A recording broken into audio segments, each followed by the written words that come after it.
Hello and welcome back to Serious About Salvage and another video on the channel. Today we're going to deal with the elephant in the room, the 220i BM that's been sat in the corner. Some of you guys will not have seen the videos on this car. If you haven't, perhaps go back and just have a watch. I'll presume it's about 6 months ago I bought this car ish. Yeah, long story short, I bought it in that condition, but it had a bump at some point in its life and the repair isn't the best. So, in order to get out of that car, I have been trying to sell it as a project because I can't warrant repairing it and putting it on the road, selling it as a good car when, in all honesty, I don't know what else they've bushed on that car under the skin. So, I've been trying to sell it as a project, that way the responsibility is moved on to the next person, fully disclosing all the details that I knew about it, but unfortunately no one wants to buy it, which I can't blame them. I've been completely honest with them with it and no one wants to buy it for what I need to get out of it. So, what have I done? I bought another one. I bought another, but there is method in the madness. And it's along the same lines of the previous cars we've been buying recently, the flood damaged cars. So let's turn around and we're going to explain exactly why I bought another 220i BMW. Right, first of all, you've seen this car quite a bit, but just a quick recap. The engine is spot on in this car. It's probably the only good thing on it. The body's fine, to be fair. There's a lot of good parts on this car. But under the skin, it's had a bump. It's had a lot of work done to it. And whoever tried to repair it had linked out the airbags. They'd put curtain airbags in with paper clips. I'm not even lying there either. They'd linked out the pyro fuse on the battery. Do you know, stuff like that. I've put a lot of it right, to be fair, but there's still things in this car that I know there could possibly be issues with down the line. And is it safe? I can't 100% say it's safe without stripping it completely. So I decided I wasn't going through and repairing that car. And like I said, I can't sell it as a project. No one wants it to take on the responsibility, which is fine. I understand that. So what I've done is I bought another 220i, this time a lot nicer one, It's another M Sport 220i, but it has got the M Performance parts on it. I'm not going to pretend to be a BMW expert and tell you exactly what that entails, but as far as I understand, the M Performance kits were a dealer option, not a factory option, and it included the wheels, the sill extensions, or sills completely, are they different? I don't know. Sill extension pieces, extension piece for the front bumper. I don't know what else, gloss black grille vents maybe? I don't know. Someone I'm sure will know more details than me. But this has also got the carbon mirrors. It's also got a carbon little lip spoiler. What of them two items are actual original, I don't know. But it's a much nicer colour, much nicer wheels, absolutely perfect condition, the car, beautiful. And it is the automatic. It's the 8-speed auto, which is much better. It's got the Pro Nav in it, show the bigger screen, whereas that one hasn't. And it's just in beautiful condition. It's just a really nice, clean, well looked after car. And the best part about it, although it's a 16 plate, this car's only got 21,000 miles on it. 21,000. It's got the Xenons as well, whereas that's got the halogens. Parking sensors front and back. Does it have a reversing camera? I do not know, to be honest with you.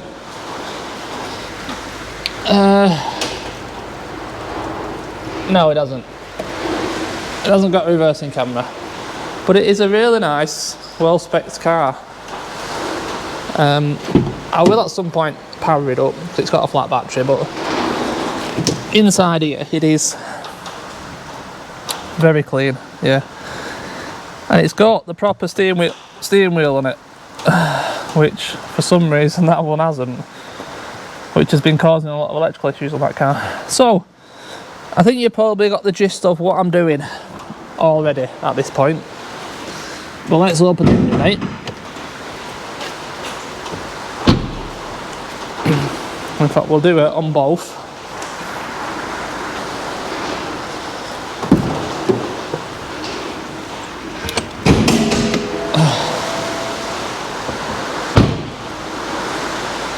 Both of these cars have the exact same N20 engine in them. The later models changed to the thing, it was the B48, so it had to be an earlier 2 Series to swap the engines, and these both have the N20s. Now, like I said, this engine and this car, to be fair, is low mileage as well. It's only got 43,000 on this car, and the engine is sweet. The engine, like I said, is the best part of the whole car. So the obvious plan is to take that engine out and put it in that. That gives us a great car there that should be worth a decent amount of money, gets a good chunk of value out of this car, because these N20 engines are pretty pricey. Because they didn't do them for a long period of time, I think that's the reason. They are a pricey engine. Off the top of my head, I think you were looking at £3,000 for an N20 2 litre petrol turbo engine. So I've got one sat here. I might as well get that £3,000 in value out of that car, put it into another one that I can sell and actually make some money.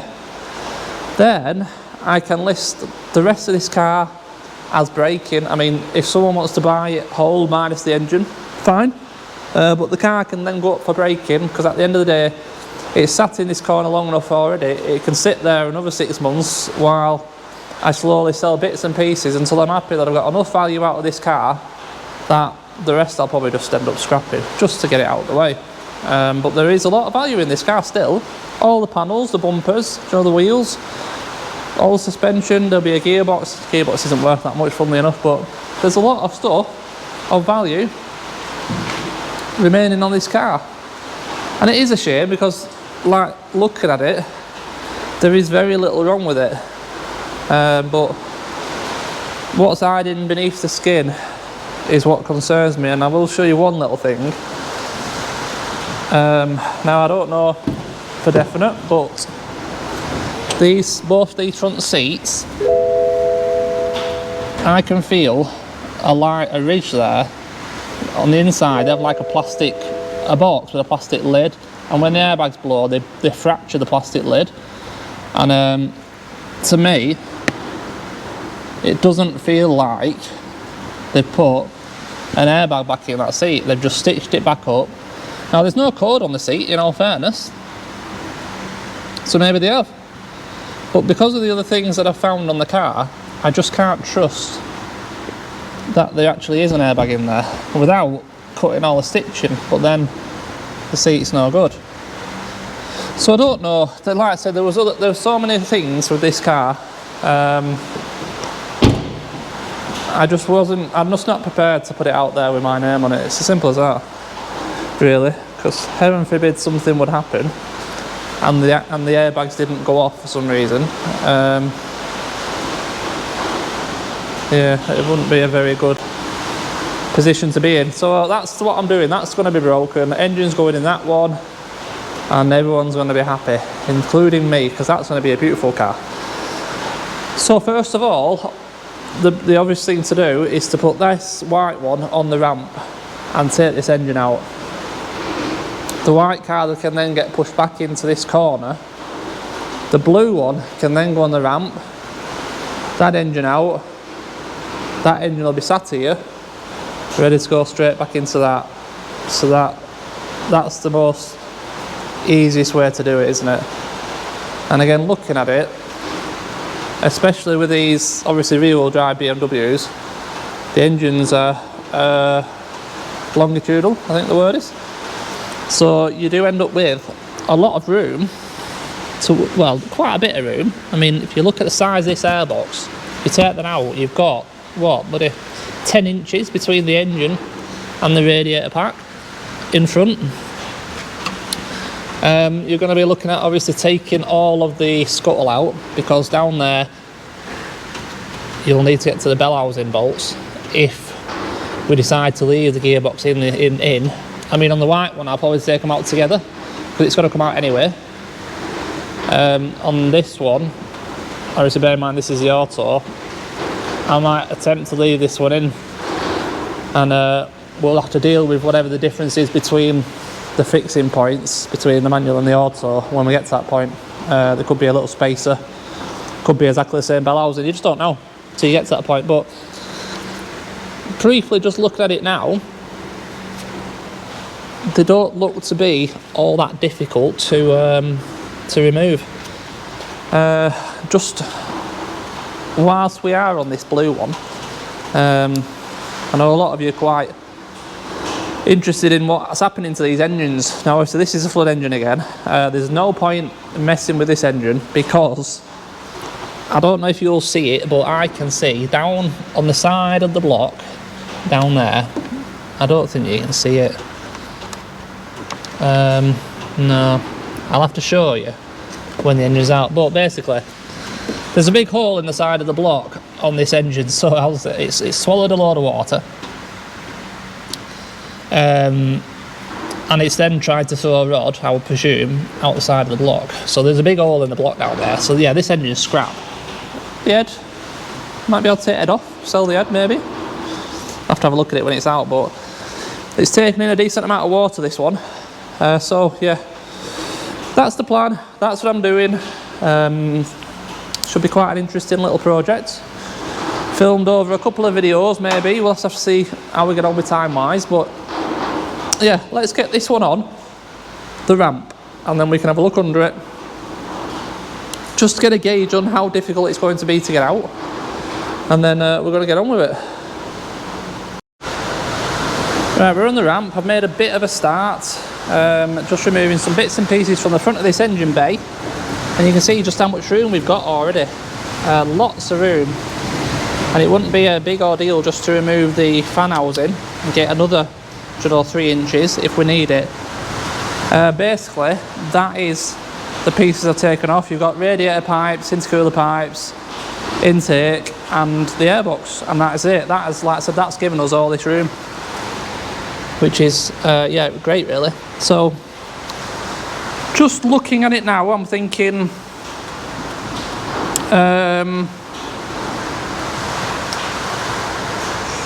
I very much doubt there's any aircon gas in this, but regardless it doesn't matter because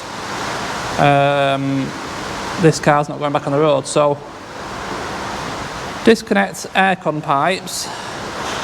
We need to work out what exactly we need to remove off the ECU, because the ECU is actually bolted to the engine on these, and it's looking like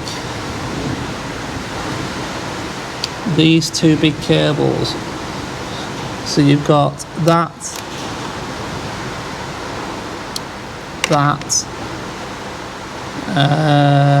there to the engine.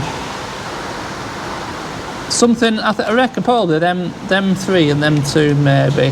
Oh no, that's to the engine. Looks like it's just that and that, by the looks of it, them 2.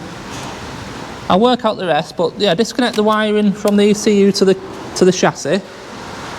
All the loom looks like it stays on the engine, which is a massive bonus because that saves a humongous amount of time. There's a cable on this side, whatever this is. This might not be a cable actually, this might be fuel. Oh no, it's battery positive, it's that. So yeah, that needs to come off. We do need to locate the fuel lines. Are they anywhere obvious?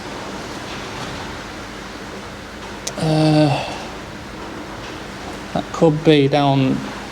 Alright, so there's the regulator. So yeah, it's down the back of the engine now.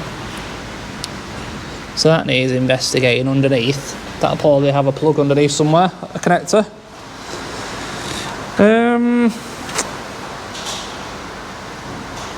Yeah, I don't think there's going to be a great lot to undo. Downpipe's obviously got to disconnect from the manifold. You can see that down there, that clamp.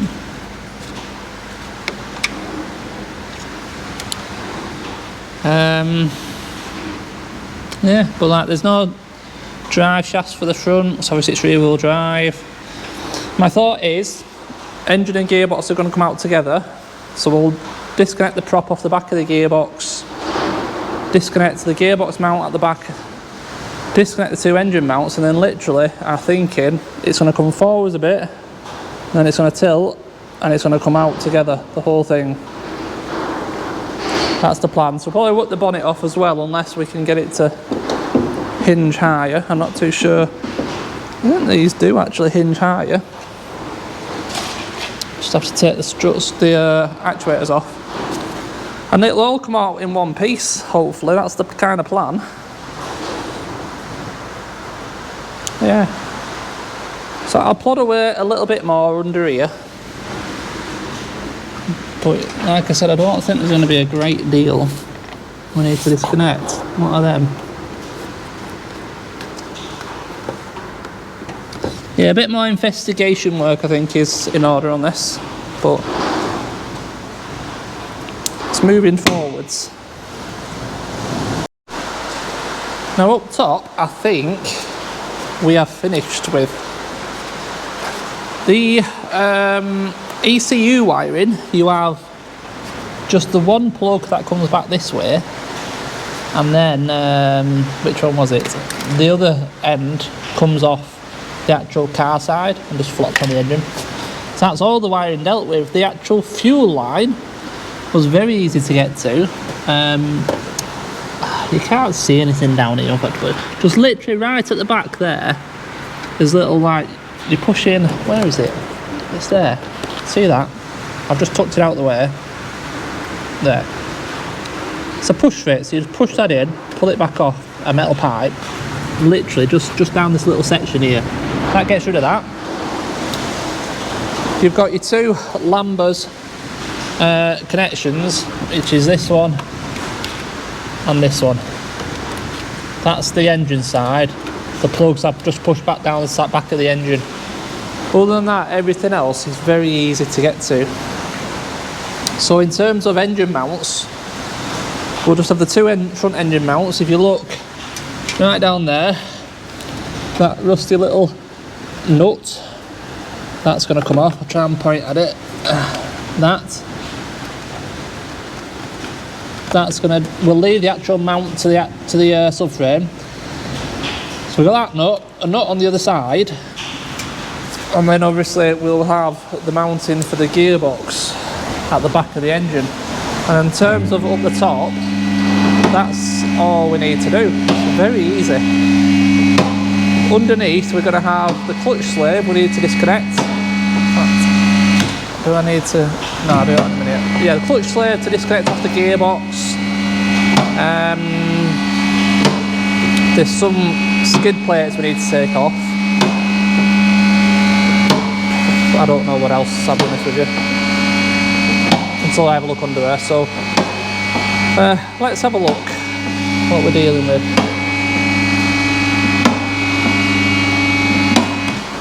Right,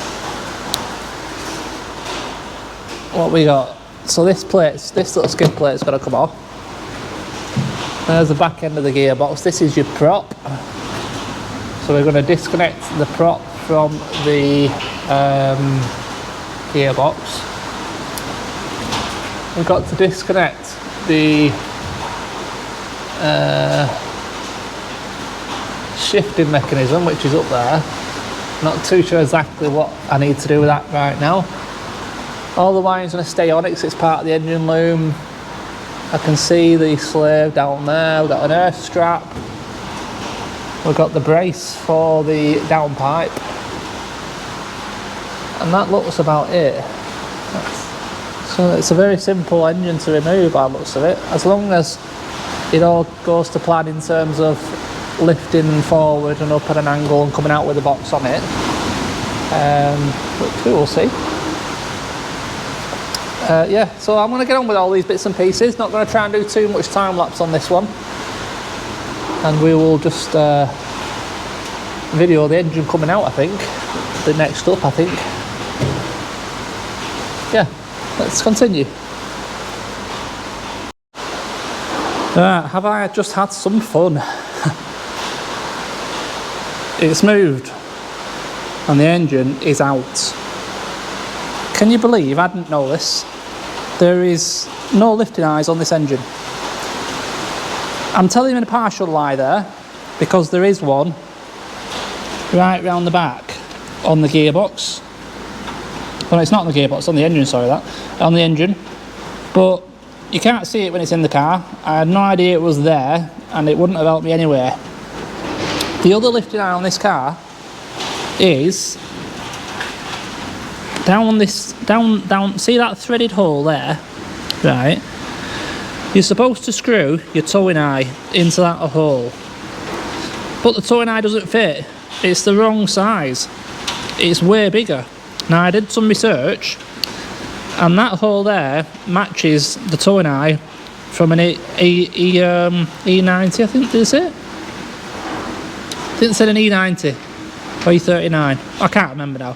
But it don't match the towing eye from this car, so how are you supposed to put a towing eye in it to create your other lifting location? It's stupid. So I watched a few videos of other people doing it, and all they did was put a strap around the whole engine. So that's what I did, and I didn't know how it was going to go, whether I was going to destroy things, whether it was going to disaster and just fall out. So I didn't do it on camera because, well, like I said, I thought better of it. It ended up going okay, to be fair, but this isn't the solution, going forwards. I can't risk doing that again, especially not on this one that's really nice, because I did end up marking the bonnet a bit, not the bonnet, the bumper. Now luckily this car, it doesn't matter because the bumper needs painting anyway, so it's not really going to affect it in terms of resale.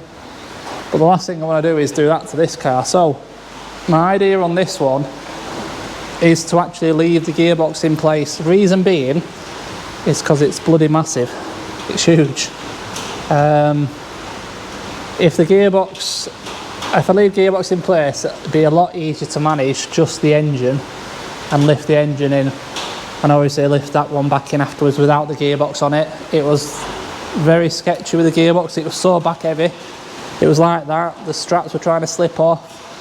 And yeah, I've risked my luck enough just doing that way, so it's not going back in like that. And I will capture this one. It's going to have a strap around it again like that, but without the gearbox on it, I'll be able to extend the arm more on the lift, which will bring this area way further away from the front of the car and not cause any damage. So that's what I plan to do. So yeah, sorry I didn't capture that one. I'll get it on this one, be in this video, because I do plan on getting this engine out now. We can then put the two engines together and decide what needs swapping, because the wiring loom is going to be different due to the manual to the auto. Yeah, simple as that really.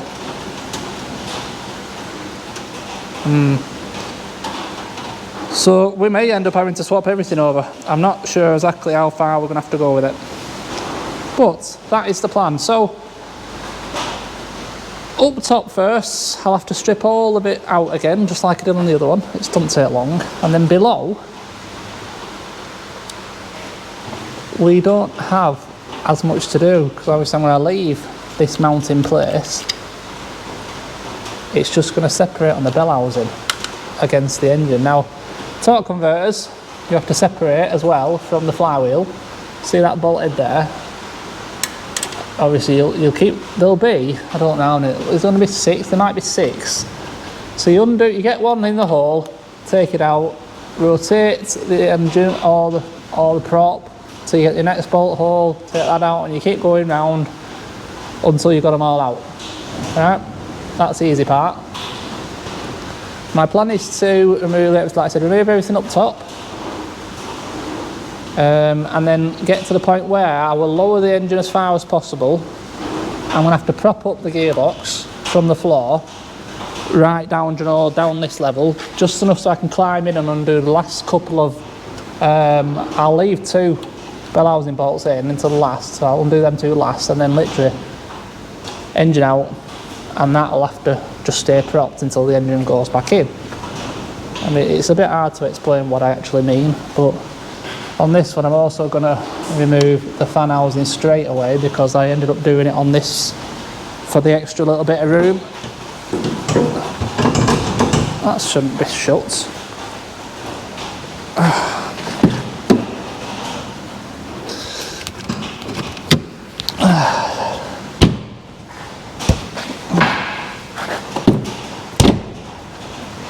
Try that again.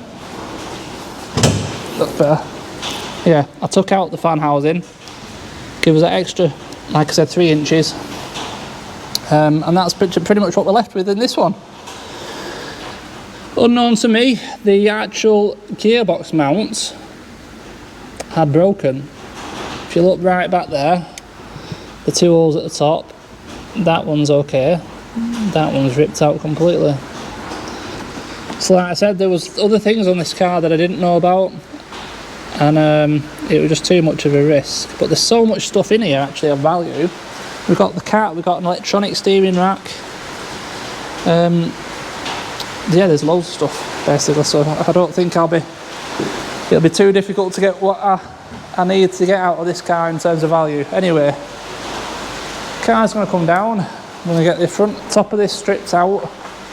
Everything from this car is in the boot, but I can't shut the boot because it's electronic lock and I'll never get it open again. I've got rid of all the fixings, so we've got nothing on here, and we're having a fresh start on this one. Up top is going to be exactly the same as the white one, so now I know where everything is. We should be able to fly through this and be ready to pull it out in no time, really. Well, that's what I'm hoping. I'll have a quick look. This one's just so much cleaner as well, in the engine bay and everywhere. Just a much nicer car.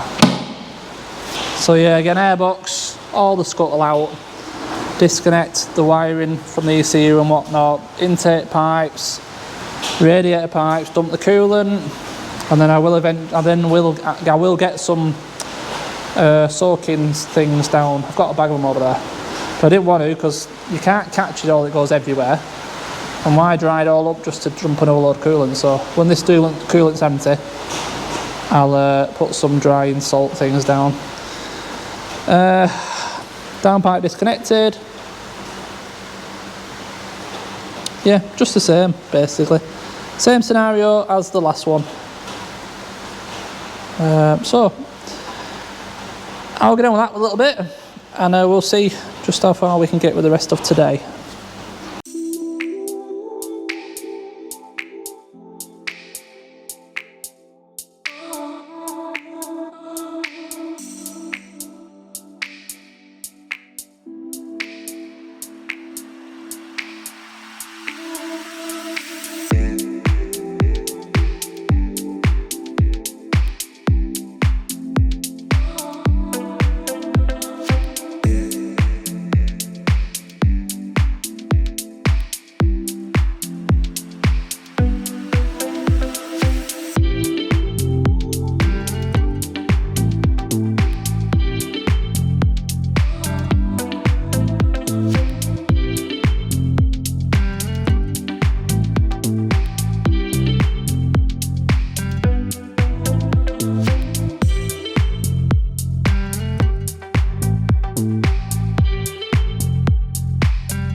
Okay, I believe we're ready now to pull this engine.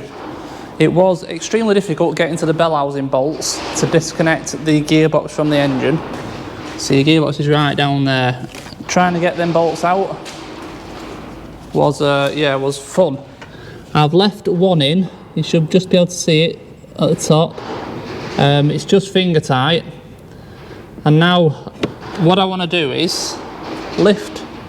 Bearing in mind the gearbox is still attached to the car right on the rear mount, I want to lift the engine just so it's off the engine mount threads down there.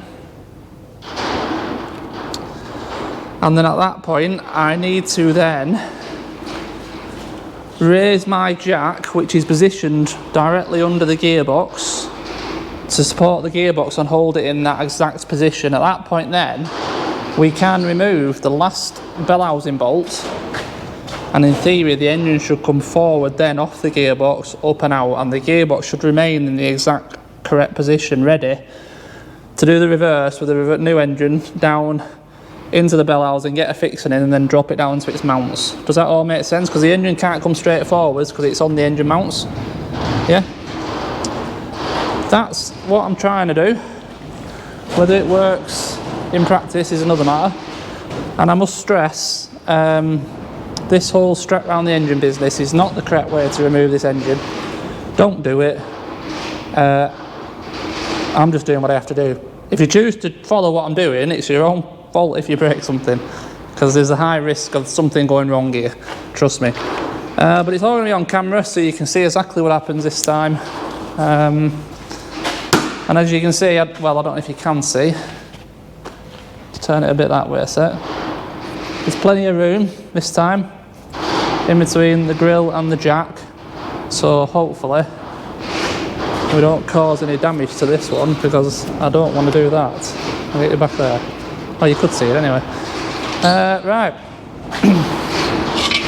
So raise the engine slightly.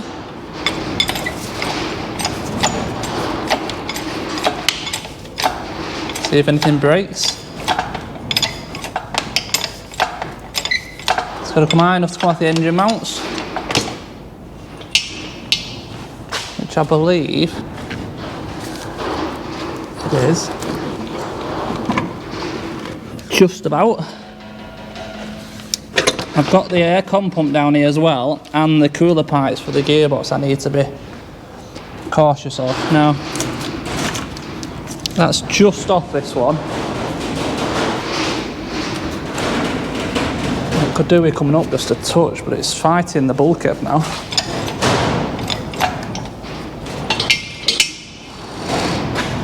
Try that. Yeah, I believe that's off on both there now. Yeah, just about. It is touching the bulkhead, so I don't know how this is going to go. And obviously the gap now is even smaller, and that bolt has tightened up, so it is trying to separate from the bell housing. Hopefully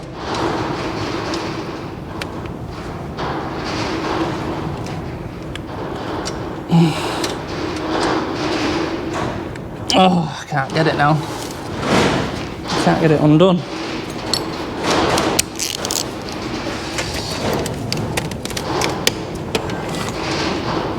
Now the phone's ringing. One moment.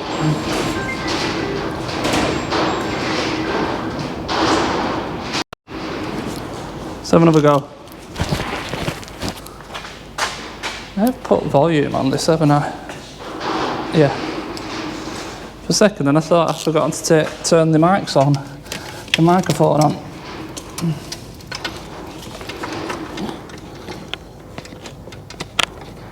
Oh, it's a lot tighter down here now.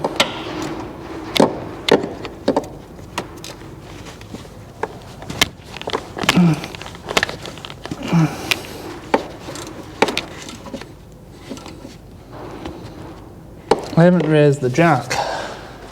I haven't raised the jack.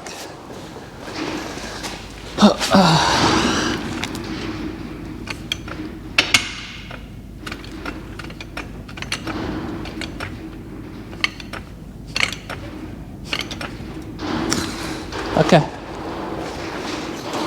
Having said all that, I didn't even do what I said I was going to do.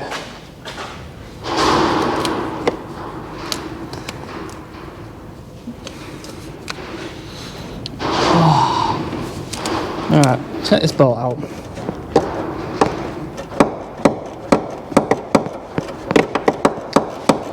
It's coming just slowly.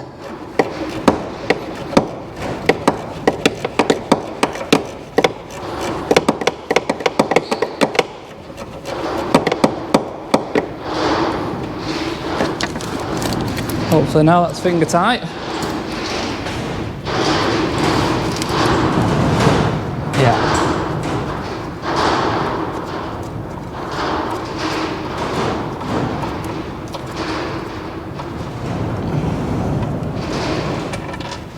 There we go, last bolt. So at this point we find out if there's anything I've forgotten to do.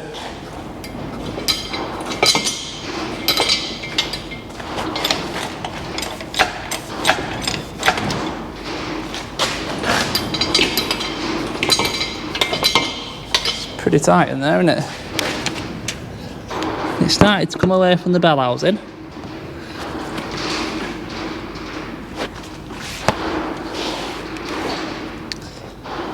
I don't know what it's against now, I'll be honest with you. Is it the sump?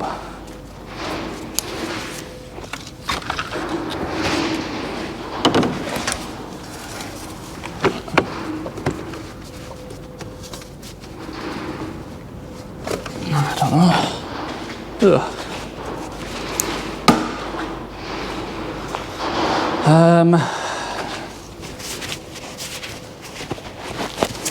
It's snagged up on something.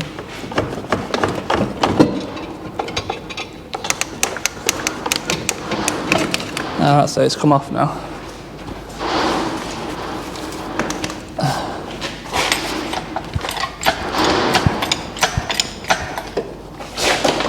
There we go, we got it.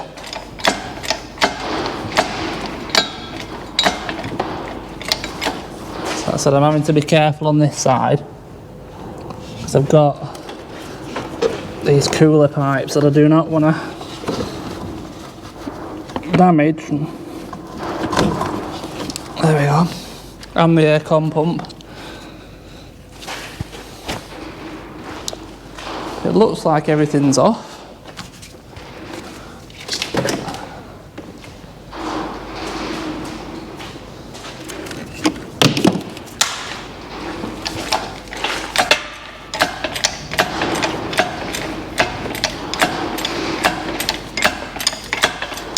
One last check.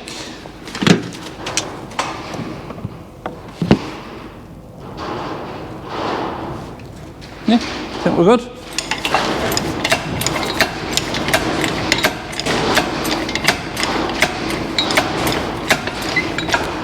Tell you what, there's some carnage going on with this engine. It's not just blown out of one side, it's blown out of both sides.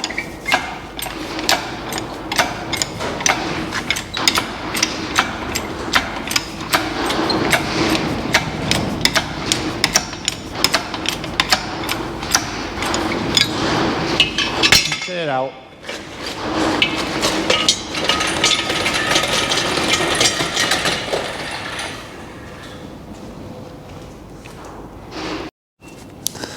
There we go, another engine. Hopefully not too much damage to the components on it. Right, anyway, if you look under here, it's that nice big hole in the engine. You can see in there, the conrod is completely gone.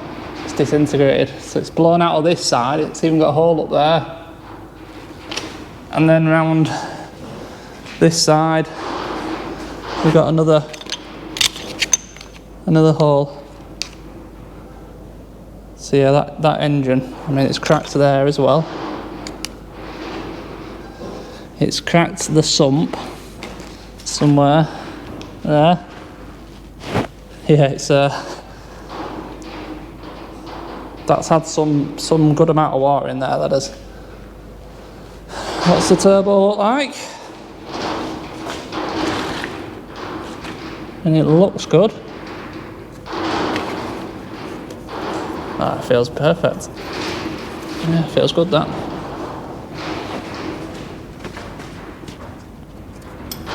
Yeah.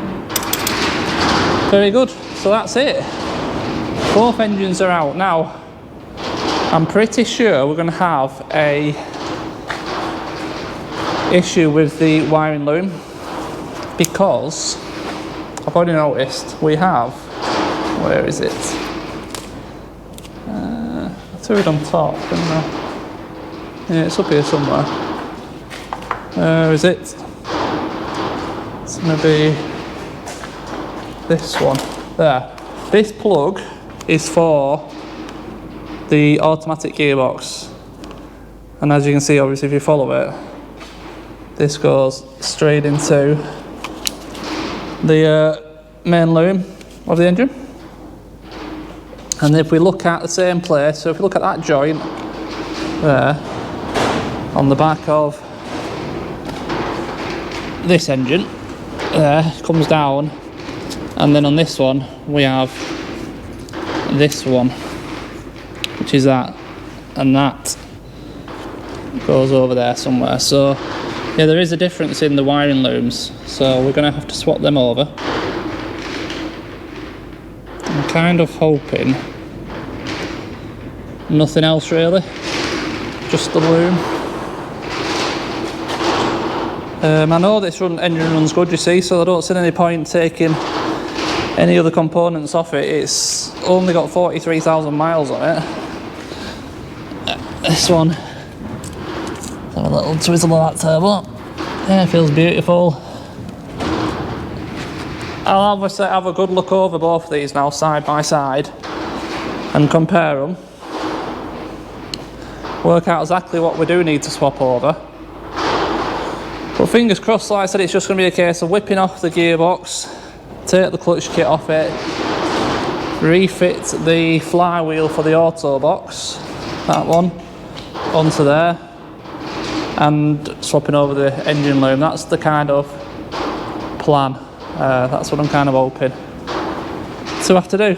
So, yeah, I think that's decent progress for this video. Both engines out. Yeah, so I think we'll leave it there for this one. So yeah, as always, thank you for watching. Hope you've enjoyed. I hope you can understand why I'm doing this.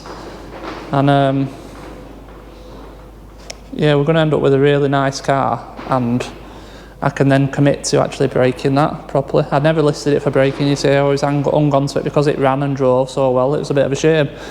But this is working out in my favour then, you know, so I'm quite happy with this. And I'm hoping it's making some good content for you guys to watch. So yeah, thank you as always, massively appreciated. I hope you enjoyed. If you have, big thumbs up.